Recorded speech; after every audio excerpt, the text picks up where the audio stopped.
Good evening. A case concerning 1,200 allegedly faulty Chinese bicycles is underway in the High Court in Dunedin. Imported under the Dongfang and Hero brands, the bicycles were the subject of a Consumer Affairs recall notice last year. But Dunedin importer Robin Isaac is challenging that notice. Depending on this case, the Crown may prosecute Mr Isaac for not complying with the recall order or refunding the price of the bikes. Mayor Richard Walls turned the first sod at the Vortex meat processing development site at Silverstream near Dunedin today. The real work on the plant will start later this week, and the $35 million complex should be finished by November. On completion, it'll be capable of processing 1.85 million lambs a year. Anzac Day promises to be a bit different this year for Alan Ritchie, known as the Hat, who was beaten by bureaucracy. The Waitaki County Council obtained a court order to remove the Hat from his home in a riverbed near the town. Well, Alan is now moving to some private land a couple of kilometres down the road. But on Anzac Day, he'll return to the riverbed to hold his own Anzac Memorial Day service. Now for a glimpse at what appears to be a fashion first in casual daywear for primary school children. Pupils of College Street School at Caversham in Dunedin have a new uniform. Primary schools normally don't have uniforms, but College Street parents thought it would be a good idea, and this is the result. The uniform is optional, it's designed for comfort and for mixing and matching. The cost, $80. One other school is considering something similar. The changes are in store for the Southerner train service. At the end of May weekend, Southerner services will be axed and replaced with coaches. Railway says it's part of an overall timetable change and also part of cost-saving measures during the winter months. Environmentalists were disgusted by the amount of rubbish they found in Dunedin's waterways yesterday. A small army of volunteers were up to their knees and elbows in it, marking Earthday. People all around the world put aside a special day devoted to the environment. And as Kim Haring reports, in Dunedin, it started with a whole load of rubbish. A 3-metre globe constructed of everyday cast-offs was this group's way of saying something about litter. The way the Earth's going now, we all need to be quite concerned about what we're doing to it, and we wanted to make this point to the public in a slightly humorous way, because I think people are often very frightened off these issues. A large group of people rallied on Sunday to clean up some of our waterways. How does that sound? 4 groups on the Leith and then a 5th group to the Portsmouth Drive? We've got so many people, we can do beaches as well. The water of Leith can hardly be called Dunedin's version of Christchurch's Avon. Some people treat it like a tip site, and the ducks are not the only things bobbing in the stream. It was one of the least pleasant jobs, but plenty of green students were prepared to get dirty to clean up their local river and their local image. Oh, well, someone has to do it, and like I'm a student and this is my sort of area, so I thought that this would be something I could do. A responsible student? Oh yes, not all are responsible, only a few. We've had a pretty bad press lately, and it'd be quite good if the public saw that we're doing something positive. The state of the Leith was even worse than some of these people had expected. It's disgusting. I can't believe that it would get in this condition in the first place. We found just about everything from dead fish to undies, virtually, and just heaps and heaps of smashed glass. I found a gate before, I found a big old sewer pipe and just heaps of broken glass, especially up around the pub, and just lots of rubbish. It's quite gross.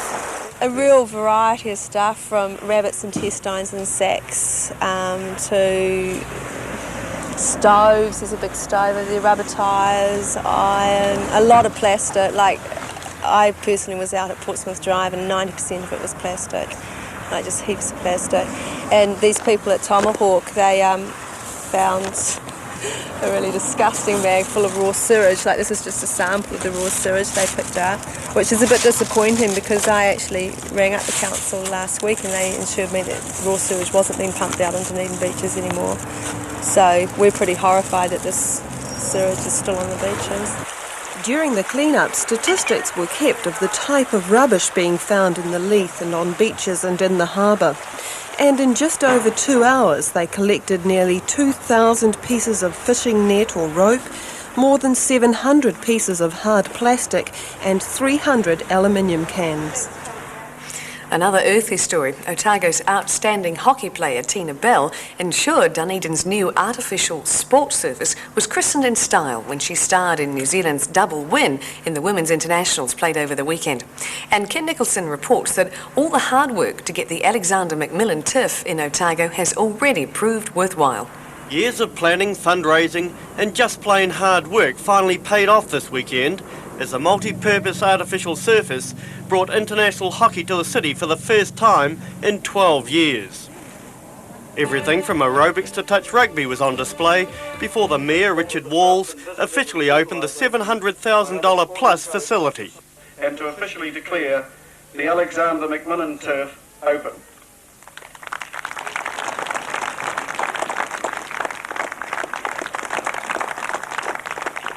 And yesterday's test, a resounding 6-2 win to New Zealand, completed a clean sweep for the Kiwis, with Tina Bell, Otago and New Zealand's most talented player since Jenny McDonald, showing her home crowd what tremendous skill she has, as she set up goals, then scored the last two herself to confirm her form for next week's World Cup in Australia. And with the hockey team leaving the city today, the New Zealand netball team has arrived for Wednesday night's first test against Jamaica at the Dunedin Stadium. Netball fans should note that to meet with television requirements, the test will now start at 8:30, not 8 o'clock as first intended. Now, still with sport, the Otago rugby team had another good win in the weekend, following up last week's success against Waikato with a commanding 8-try romp against the Australian Capital Territory at Carisbrook. Ken Nicholson says it all indicates a good season coming up for the Dark Blues.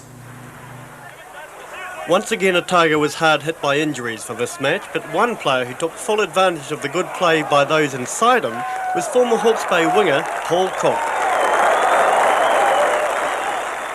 On the other wing, John Timu showed he's lost none of his finishing qualities as Otago stormed away in the first half.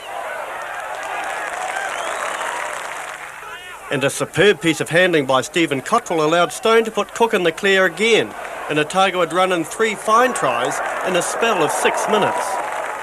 Possibly the most remarkable try came from Paul Henderson, whose elusiveness proved just as much for our cameraman as it did for the bewildered ACT defences. Maybe he should have been a halfback. But more orthodox was Stephen Cottrell, who had a fine game at second five. A telling midfield break for the 5th try of the half. Once again, Cottrell's timing of the pass to Michael Kenworthy was crucial in allowing Cook his hat-trick in only his second outing on Carisbrook. And he looks a most exciting prospect. Otago hit a peak midway through the second spell, the support play of Timu and Henderson setting up Lindsay Smith, and good to see him having a run again for the corner. But from that point onwards, the Otago effort slipped, the defences being caught unawares from this tap kick for Elkin to score. Sure, the forward power allowed David Morgan a try to bring up the 49 points, but coach Laurie Mains admitted his disappointment that the Aussies were allowed to score 21 points themselves in the finish. It was a great day for it. We'll be back tomorrow. Good night.